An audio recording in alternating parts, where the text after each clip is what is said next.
Cheruvattoor government Ayurveda ആശുപത്രിക്ക് പുതിയ കെട്ടിടം നിർമ്മിക്കുന്നു. മന്ത്രി വീണ ജോർജ് ഓൺലൈനായി നിർമ്മാണോദ്ഘാടനം നടത്തി. നെല്ലിക്കുഴി പഞ്ചായത്തിലെ ചെറുവട്ടൂർ ഗവൺമെന്റ് ആയുർവേദ ആശുപത്രിക്ക് നാഷണൽ ആയുഷ് മിഷനിൽ നിന്നുള്ള 1 കോടി രൂപ ഉപയോഗിച്ചാണ് പുതിയ മന്ദിരം നിർമ്മിക്കുന്നത്. OP വിഭാഗത്തിനായി നിർമ്മിക്കുന്ന മന്ദിരത്തിന്റെ ശിലാസ്ഥാപനം മന്ത്രി വീണ ജോർജ് ഓൺലൈനായി നിർവഹിച്ചു. ആന്റണി ജോൺ MLA അധ്യക്ഷത വഹിച്ചു. OP കെട്ടിടത്തിന്റെ നിർമ്മാണമാണ് ഇപ്പോൾ ഇവിടെ ആരംഭിക്കുന്നത്.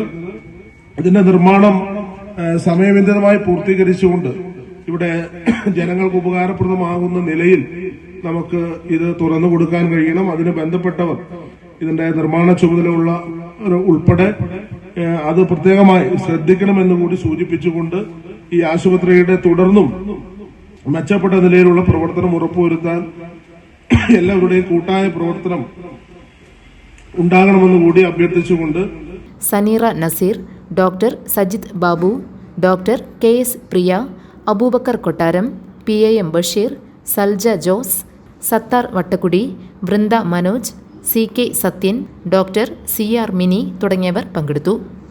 GTV news, Nellikuzhi.